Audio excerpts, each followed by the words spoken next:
इस भाग दौड़ भरी जिंदगी में हर व्यक्ति बिजी है। कोई किसी की सहायता नहीं कर रहा, कोई किसी के पास बातें नहीं कर रहा कि अपने परिवार में लोग बात नहीं करते हैं, अपने रिश्तेदारों से बात नहीं करते हैं। इतनी भाग दौड़ भरी जिंदगी है।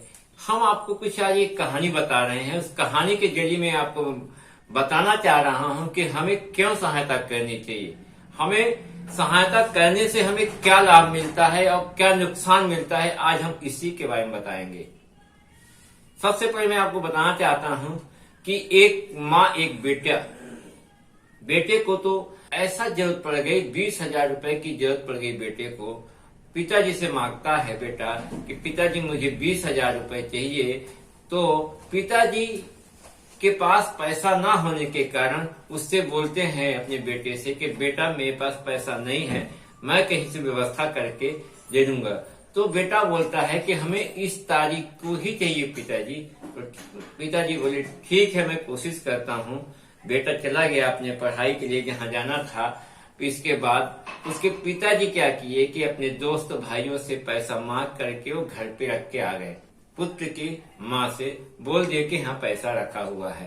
ठीक है, पिताजी उसके चले गए ड्यूटी। जैसे ही ऑफिस से आते हैं तो एक व्यक्ति एक्सीडेंट होकर पड़ा हुआ था। तो एक व्यक्ति भाई बोला कि भाई यार थोड़ा सा इस व्यक्ति को हॉस्पिटल पहुंचा दो, जान बच जाएगी इस बच्चे की, इस व्यक्ति की। तो उसके पिताजी बोलते हैं कि नहीं यार, हमारे पास समय नहीं है, हम कुछ नहीं करते, ये फालतू की चीजें हैं, हम फालतू में लफड़ा में नहीं पड़ना चाहता हूँ। तो उसी समय अपने घर चले गए। घर पे गए तो बोले कि अरे यार वो उसको पैसा देना है बेटे को, कहाँ गया बेटा। तो माँ बोलती है कि बेटा तो कब के 20,000 रुपए लेके घर से निकल चुका है। तो उनको उसी समय तुरंत याद आया और भागते भागते गए जहाँ पे एक्सीडेंट हुआ था। तो वहां से किसी ने पूछा कि भैया यहाँ पे जो एक्सीडेंट हुआ वो कहाँ चले गए। तो उन्होंने बोला कि हॉस्पिटल चले गए। हॉस्पिटल गए तो पता चला कि यार, उन्होंने पता किया कि ये कौन व्यक्ति है, कौन है। तो उन्होंने पता चला कि उनका खुद का बेटा है।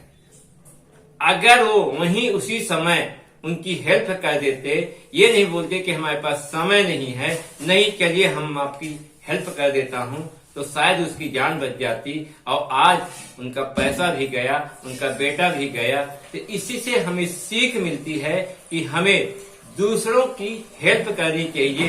वो क्या पता वो अपने वाले भी हों या कोई भी हो, आपकी वजह से किसी की जान बच जाती है, तो ये सबसे बड़ा पुण्य का काम है।